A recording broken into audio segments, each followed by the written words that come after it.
Puji Tuhan, haleluya.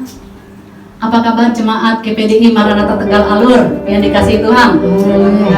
Luar biasa. Jemaat yang di rumah pasti juga luar biasa. Kita harus tetap semangat. Semangat dalam menjalani hidup ini, semangat dalam beribadah kepada Tuhan. Amin. Karena Tuhan Yesus baik. Kasih karunia-Nya selalu melimpah buat kita. Rahmat-Nya tak pernah berhenti buat kita, sedang selalu baru buat saudara dan saya. Amin. Kita angkat pujian Tuhan Yesus baik. Mari sama-sama kita bangkit berdiri.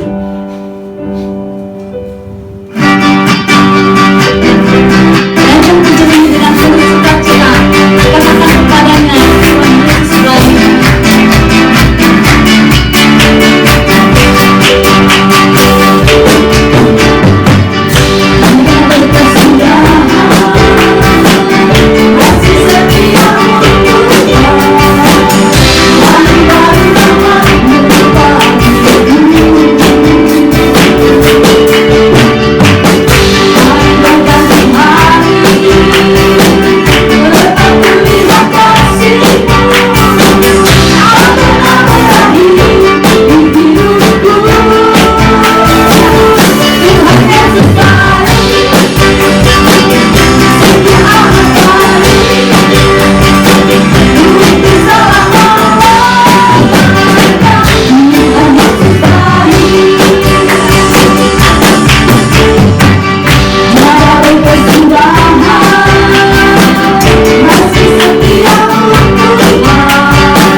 Yesus malole.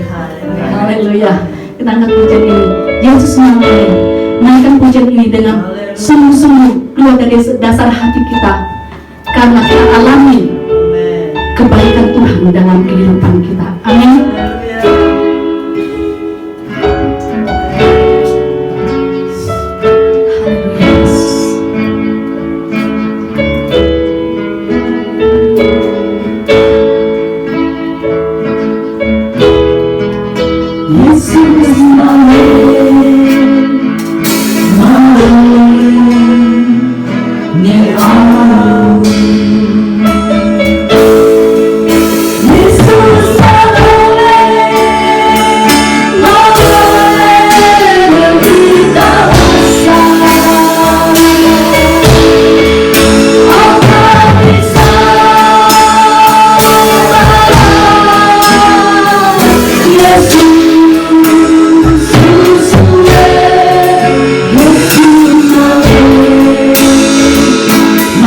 Hallelujah.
membiarkan kita berjalan sendiri.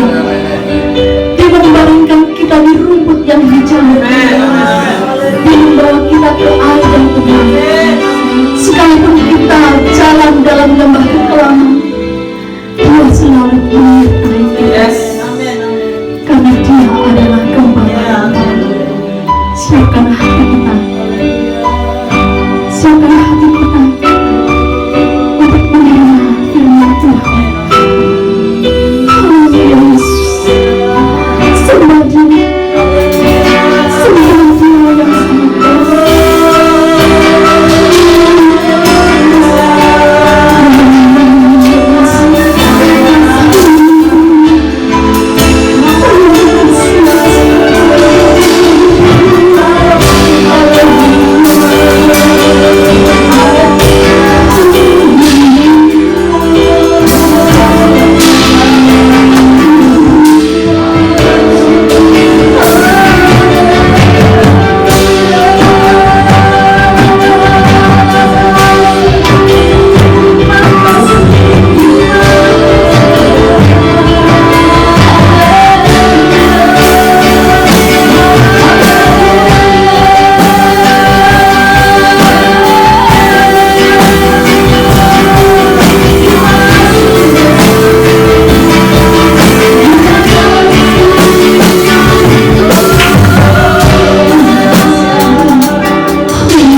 percaya kita sudah ditolong sama Tuhan ya, dan pastikan segala pertolongannya dari waktu ke waktu, dari hari ke hari, dari kesempatan kepada kesempatan, pastikan itu meningkat ya. Walaupun memang sudah diumumkan oleh pemerintah kita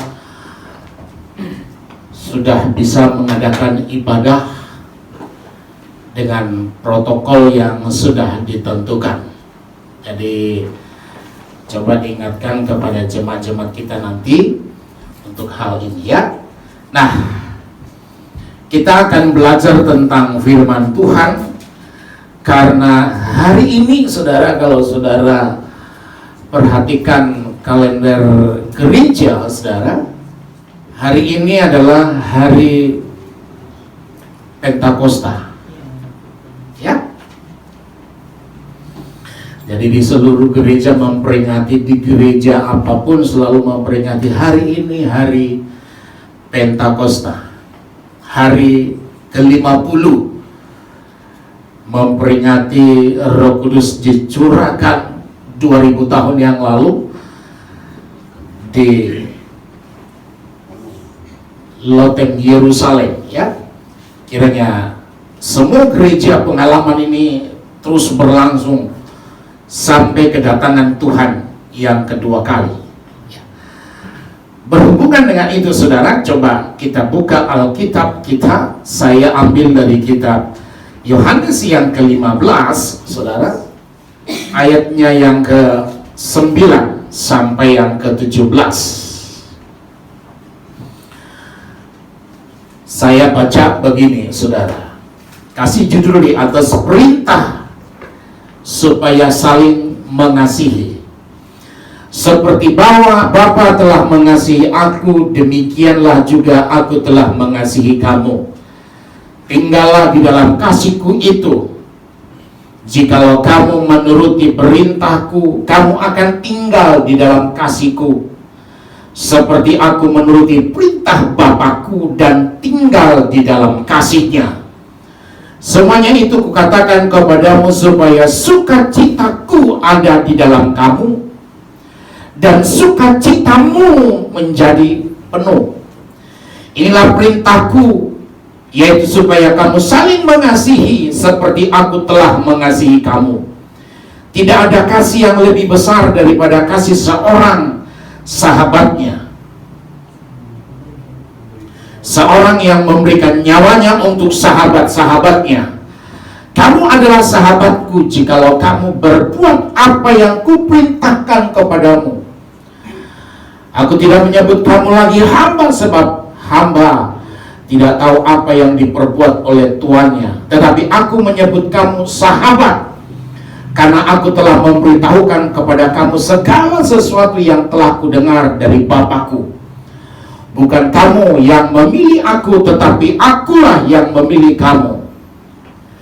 Dan aku telah menetapkan kamu supaya kamu pergi dan menghasilkan buah, dan buahmu itu tetap, supaya apa yang kamu minta kepada Bapa dalam namaku diberikannya kepadamu. Inilah perintahku kepadamu, kasihilah seorang akan yang lain. Penjelasan Yesus, kalau kita perhatikan dari pasal yang ke-14 sampai pasal yang ke-16 ini bicara tentang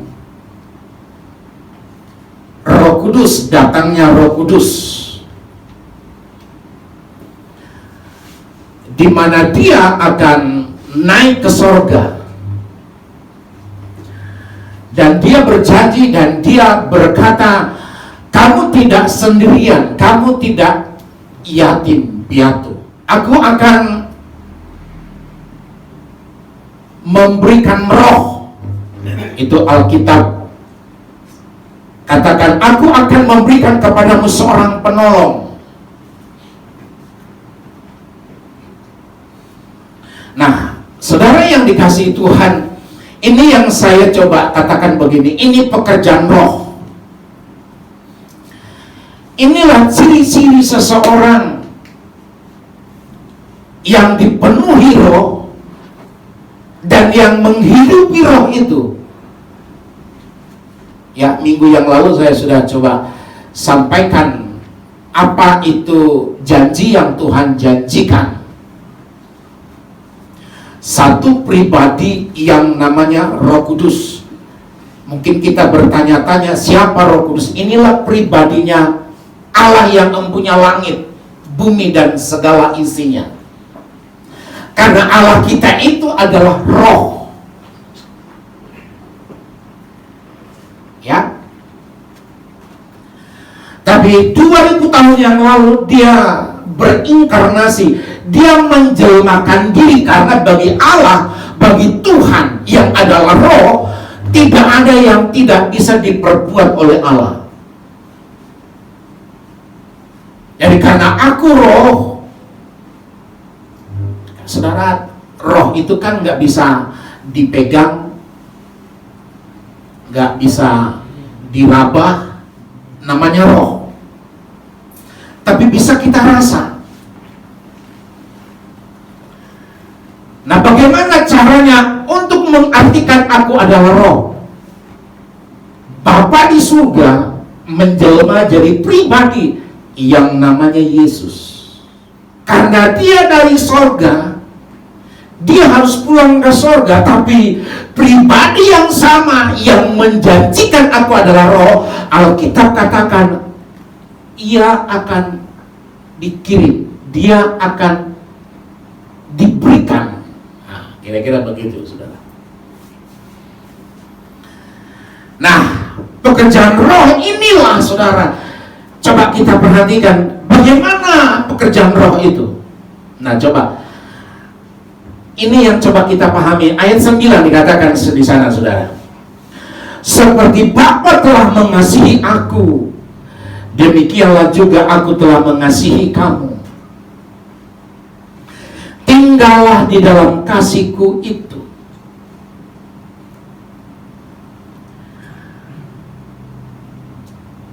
Coba saya ingin menjelaskan kasih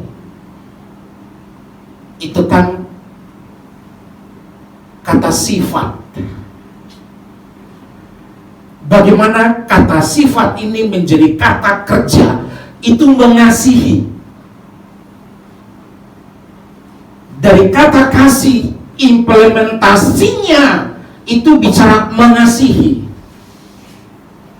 Nah, Bapa telah mengasihi aku, demikian juga aku telah mengasihi kamu.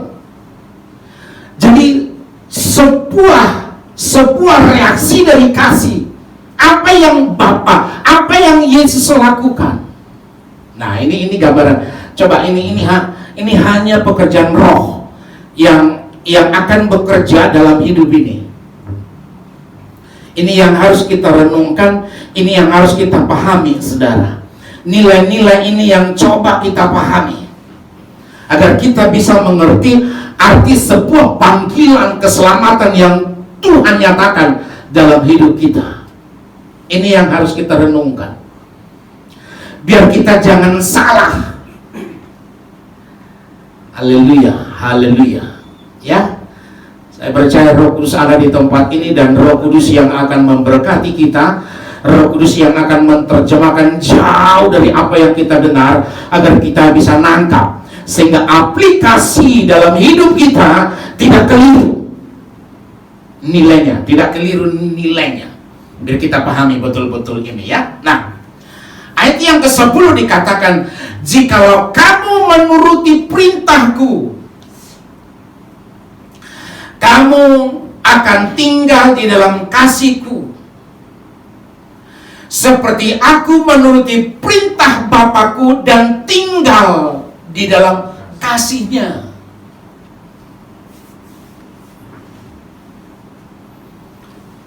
Kasih itu kan kata sifat, baru bisa menjadi kata kerja ketika mengasihi. Nah, kata sifat ini, saudara, tidak tidak akan bermanfaat serta maksimal selama itu jadi sifat. Tapi kalau kata sifat itu dikelola menjadi sebuah perbuatan. Nah, ini perbuatan ini saudara yang harus.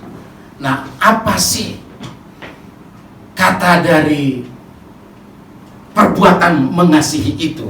Agar kita sinkron begini saudara. Bapa, Yesus, dan kita gereja.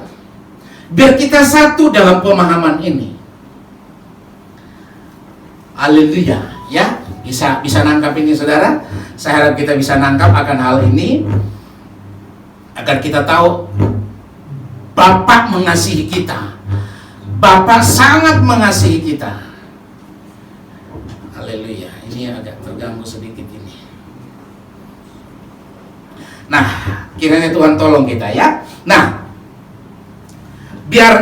jadi bagaimana aku mengasihi Bapa dan bagaimana aku mengasihi engkau.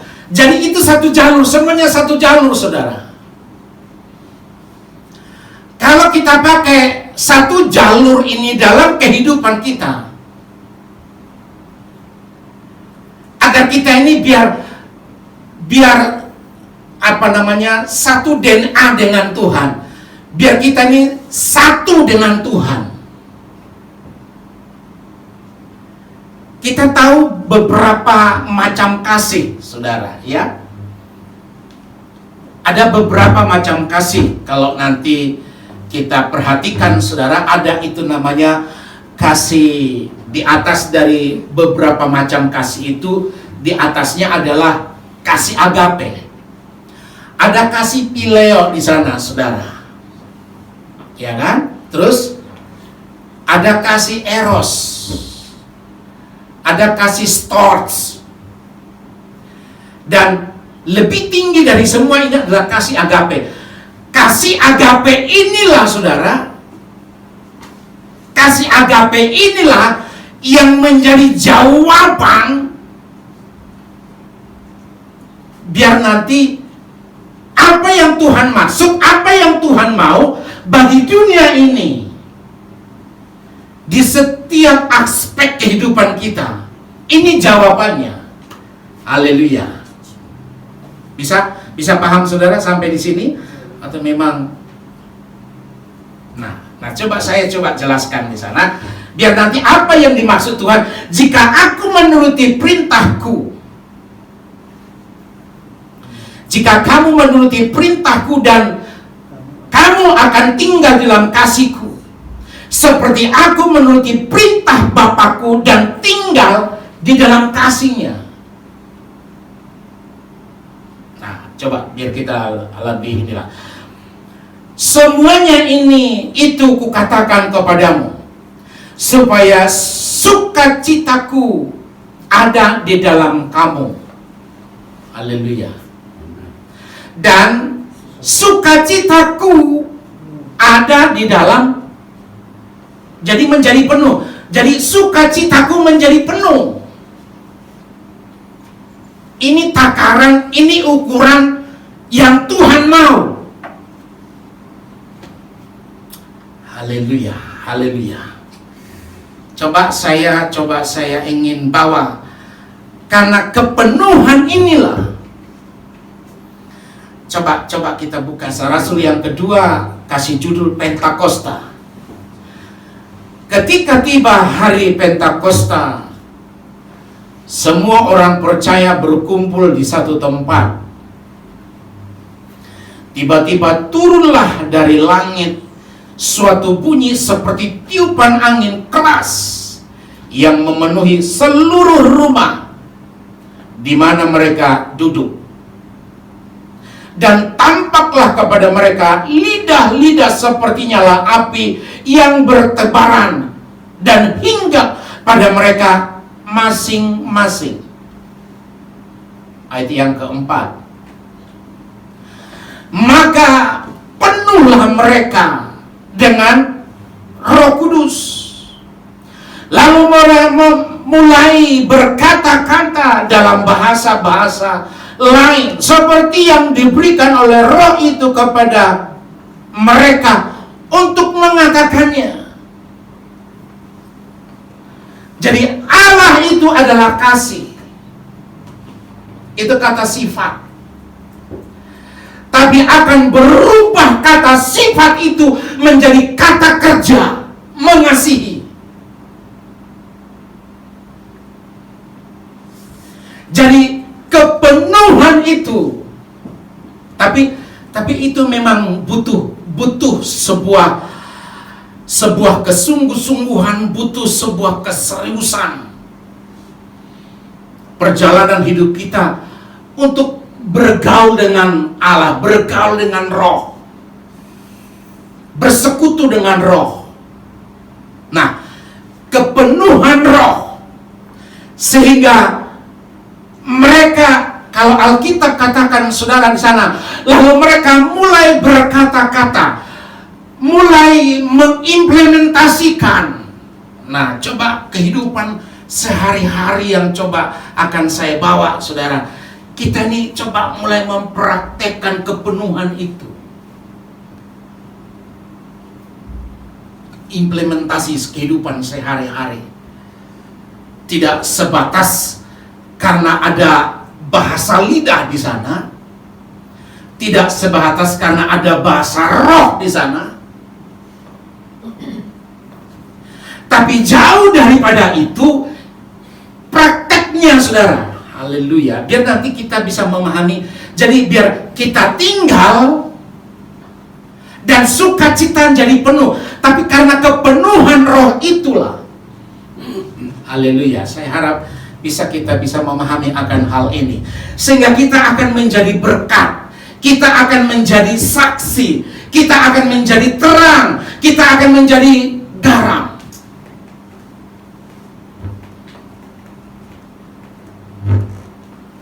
Penuh. Nah, saya coba implementasi dari kepenuhan ini, saudara, agar sukacitaku penuh. Haleluya. Artinya agar Tuhan senang. Amin, saudara. Amin. Saudara mau Tuhan senang, saudara?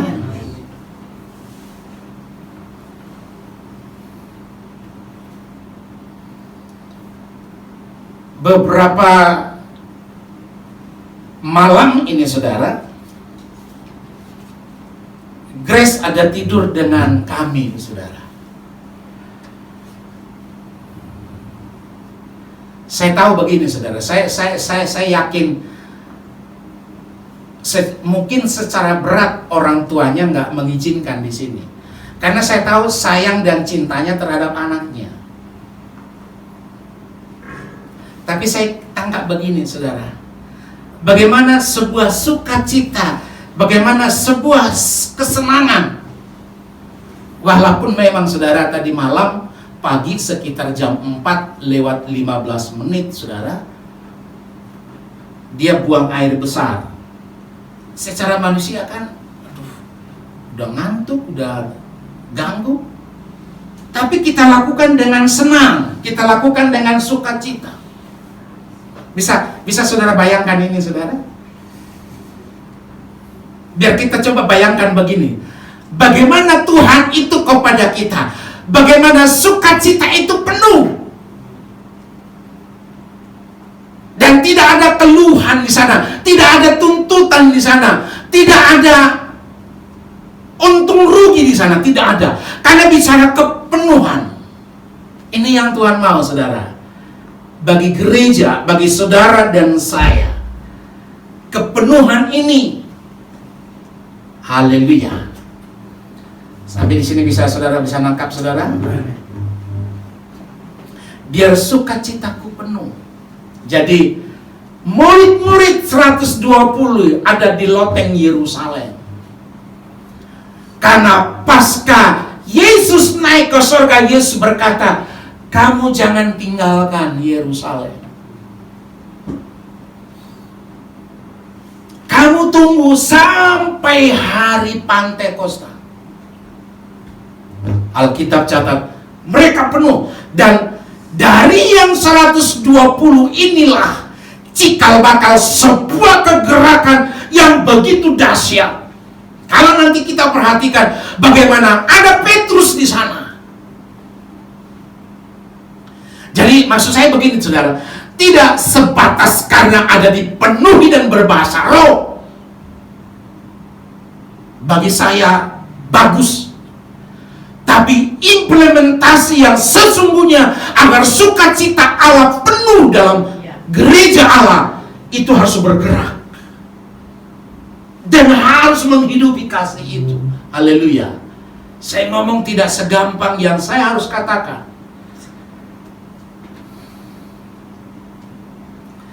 Tadi malam saya coba bangun, ada sesuatu yang Tuhan taruh di hati saya.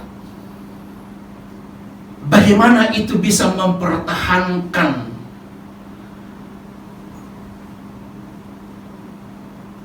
panggilan kepenuhan itu dalam hidup ini. Ada 3 poin yang coba saya renungkan begini.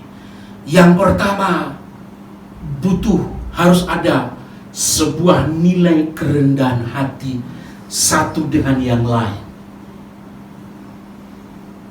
Dan yang kedua, ada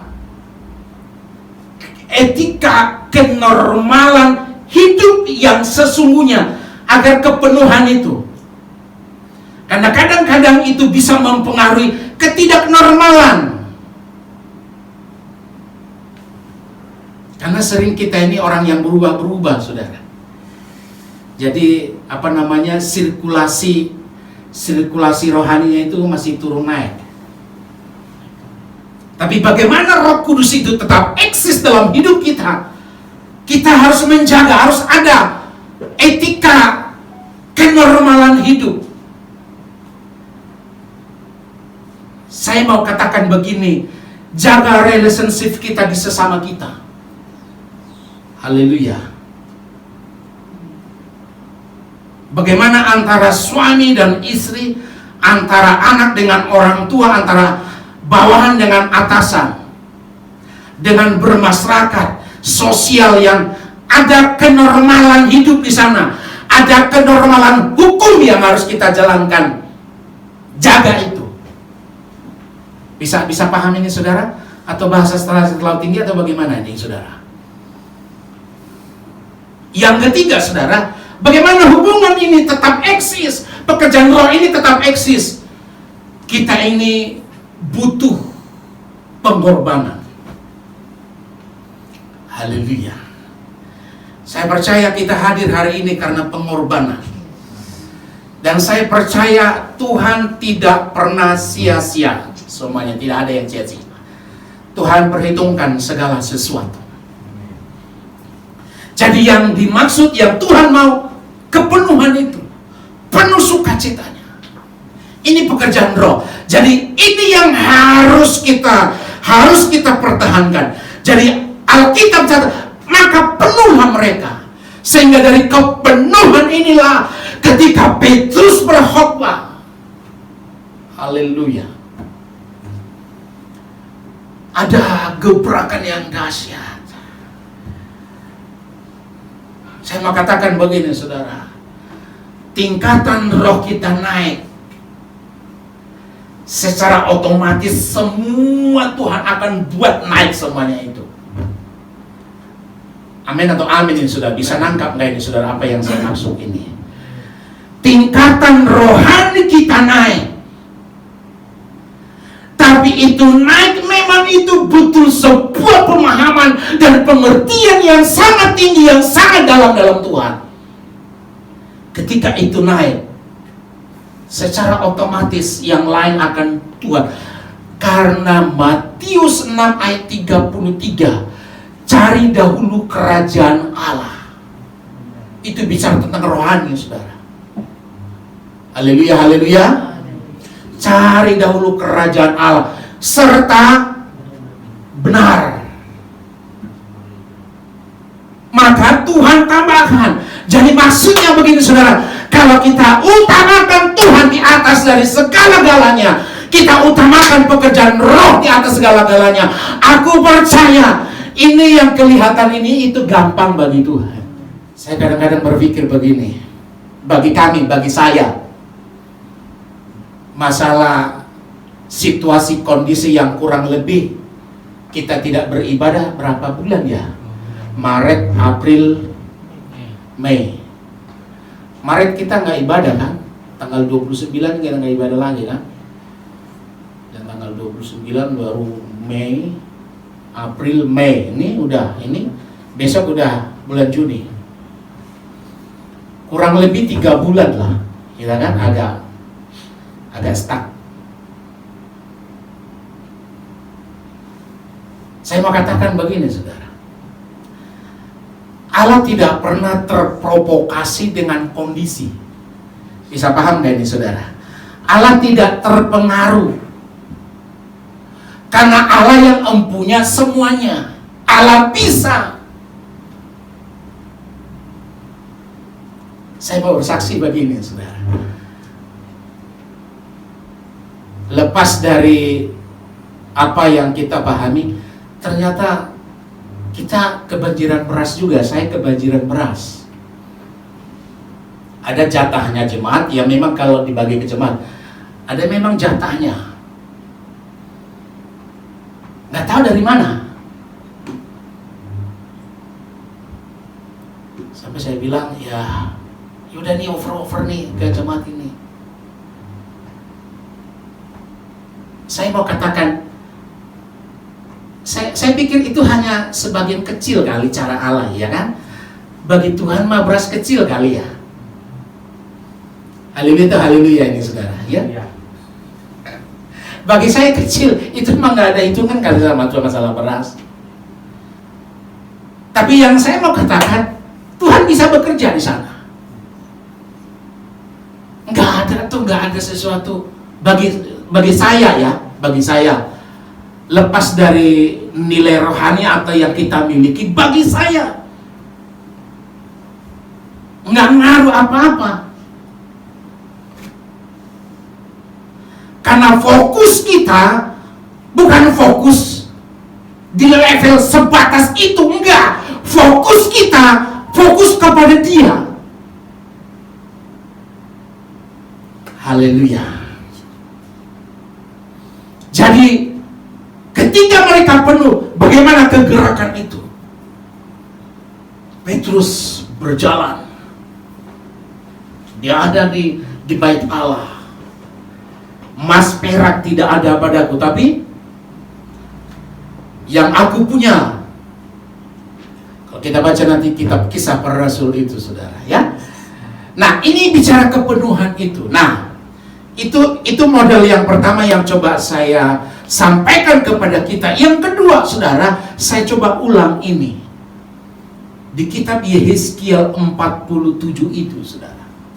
Itu bicara kepenuhan.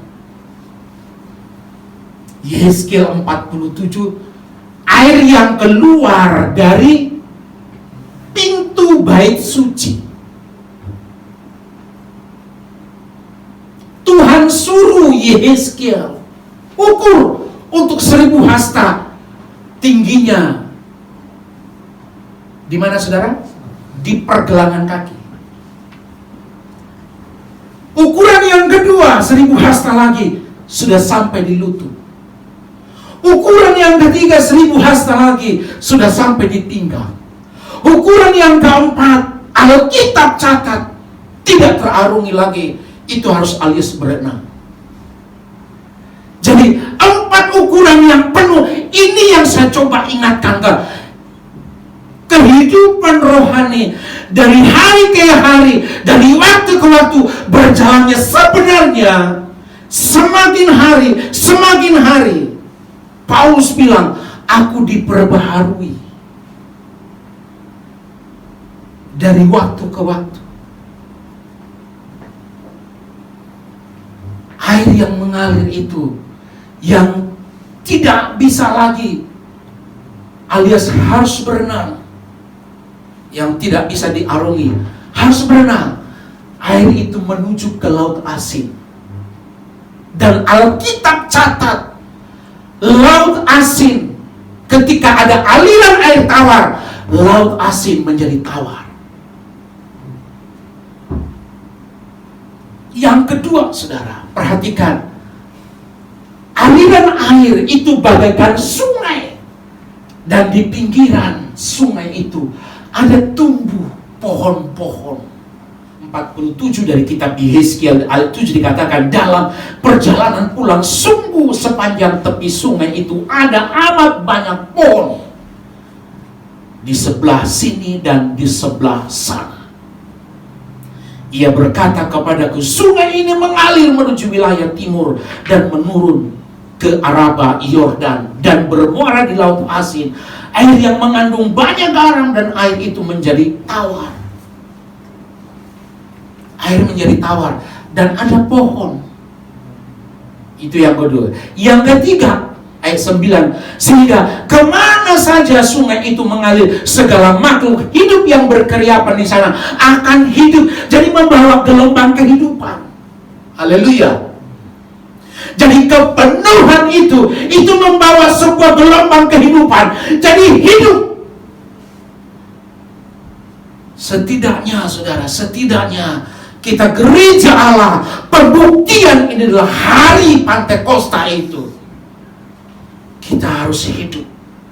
Hidup semangat, hidup gairahnya, hidup perjalanannya, hidup rohaninya, hidup rumah tangganya, hidup ekonominya, hidup kesehatan, semua jadi hidup. Itu akan membawa kehidupan. Ini yang harus saya ingatkan. Hanya bisa itu dilakukan hanya karena Roh Kudus. Itu sebabnya kita harus mengakui pribadi Roh Kudus dalam kehidupan kita ini. Membawa kehidupan. Perhatikan di sana. Berikutnya dikatakan, ikan-ikan akan menjadi sangat banyak. Wow.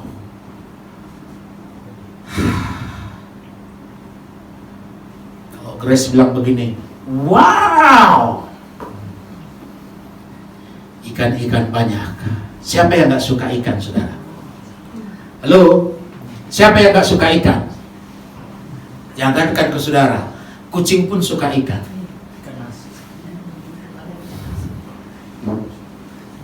Tapi kadang-kadang aneh juga kucing kalau dikasih ikan kan suka malu-malu kucing. Siapa gak suka berkat? Saya mau berkat itu, saudara. Haleluya. Tapi pastikan berkat itu, pastikan kita aliran air ada dari bait suci. Alkitab dari bait suci. Banyak ikan. Nah, berikutnya dikatakan, kemana air itu? Laut Asin menjadi tawar, dan kemana saja sungai itu mengalir, semuanya di sana hidup. Haleluya. Saya percaya, saya mau katakan begini, saudara, kita tidak diukur dari lingkungan. Haleluya atau haleluya ini, saudara. Kita tidak diukur di dunia mana kita ada. Kalau saudara mau jeli dalam hidup ini, saya mau katakan, kita ini istimewa di dalam Tuhan. Kita ini adalah orang yang sempurna di dalam Tuhan. Kita tidak dibatasi karena situasi kondisi. Allah bisa mengubahkan. Perhatikan, kalau kasihku ada di dalam engkau dan engkau menghidupi, akan sukacitamu penuh. Saya mau katakan begini, sekalipun kita ada di kandang singa, kalau hidup kita dengan Tuhan, koneksinya betul-betul nyambung, koneksinya betul-betul mantap dengan Tuhan. Aku tahu Allah bisa mengendalikan segala sesuatu. Haleluya atau haleluya ini. Kenapa Daniel ada? Di mana Daniel, saudara? Dua singa. Sadrak, Mesak, Abednego ada di Rapia. Tapi karena ada Allah, gak bisa ngaruh. Saya mau katakan, tidak dipengaruhi oleh kondisi. Kalau hati kita sungguh dengan Allah, aku tahu pemeliharaan Allah selalu nyata dalam hidup ini. Itu sebab saya perlu katakan, tidak perlu takut, tidak perlu ragu dalam segala hal.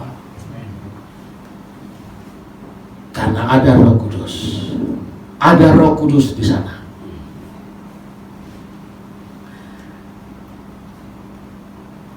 Yang ke-11, yang berikutnya dikatakan ayat 12. Pada kedua tepi sungai itu tumbuh bermacam-macam pohon buah-buahan yang daunnya tidak layu dan buahnya tidak habis-habis. Tiap bulan ada lagi buahnya yang baru. Sebab pohon-pohon itu mendapat air dari tempat kudus itu, buahnya menjadi makanan dan daunnya menjadi obat. Saudara tahu siapa ini? Gambaran secara roh, secara rohani. Saudara dan saya, gereja Tuhan di akhir zaman ini. Saudara harus ekstra hati-hati dalam hidup ini, karena lagi banyak marak nih pengajaran, saudara.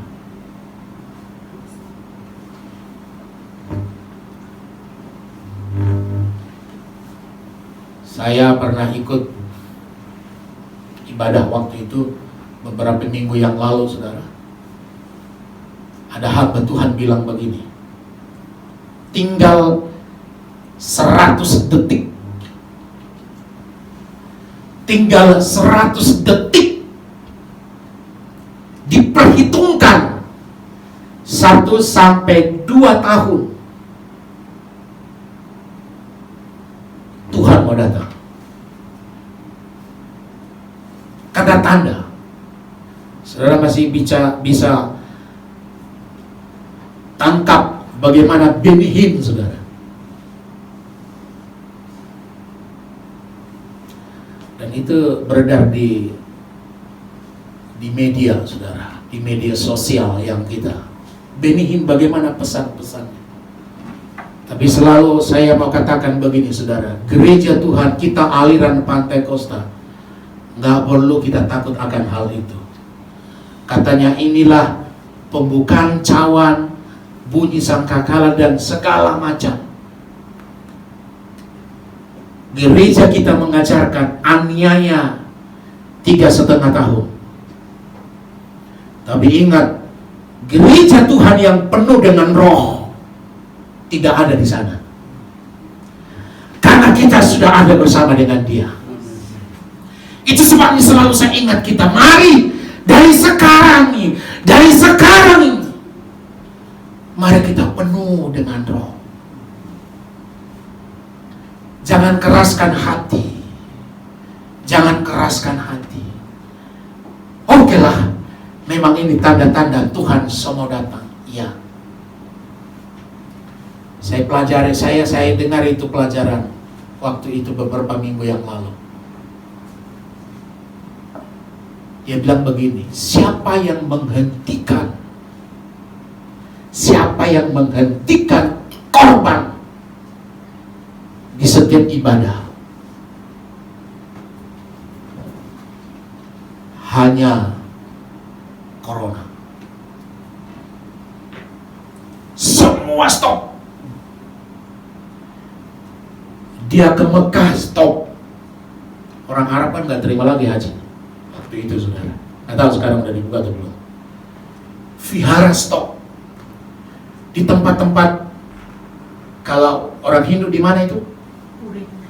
Di pura. Stop. Di gereja stop. Siapa yang bisa menghentikan korban itu? Hanya corona. Tapi saya mau katakan begini, oke lah itu tanda.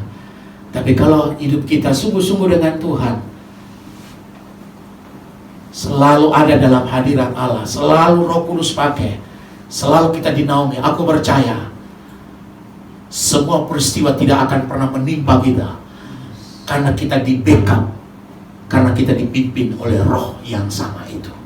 Sebagaimana Yesus dipimpin,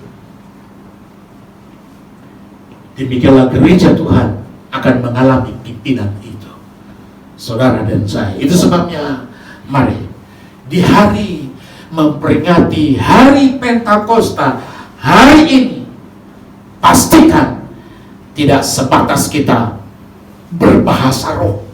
Tidak sebatas kita pintar berbahasa roh, tapi pastikan kepenuhan roh dimanapun kita ada, dan apapun situasi, kondisi, dan apapun pengalaman, pastikan kita jadi berkat, jadi terang, jadi saksi. Tentunya butuh kerendahan hati, tentunya butuh pemahaman, pemikiran, tindakan, jaga. Tentunya butuh pengorbanan. Biar kiranya Tuhan memberkati, Tuhan menolong, Tuhan memberikan kesanggupan demi kesanggupan menanti kedatangan Tuhan yang tidak lama lagi. Haleluya. Tuhan memberkati. Mari kita tundukkan kepala, kita berdoa. Bapa, kami sudah dengar apa yang Tuhan sampaikan lewat firman Allah. Dimanapun sekalian domba-dombamu yang menyaksikan dan yang mendengar tayangan yang kami tayang lewat live streaming ini, Tuhan yang mengunjungi lewat roh-Mu. Engkau yang memberkati mereka, Engkau yang meneguhkan mereka, Engkau menolong gereja-Mu. Terima kasih buat pengumuman yang sudah diumumkan oleh kepemerintahan kami, bisa beribadah dengan protokol yang sudah ditentukan. Kami tetap terus menjaga. Tuhan, berkatilah kepemerintahan kami ini, berkatilah bangsa Indonesia, bangsa yang besar. Berkatilah gereja-gereja hamba-hamba dimanapun ada. Tangan pengasihan-Mu jadi bahagia mereka. Sempurnakan doa kami mengucap syukur. Dalam nama Yesus Kristus kami alaskan permohonan ini. Haleluya, haleluya. Amin.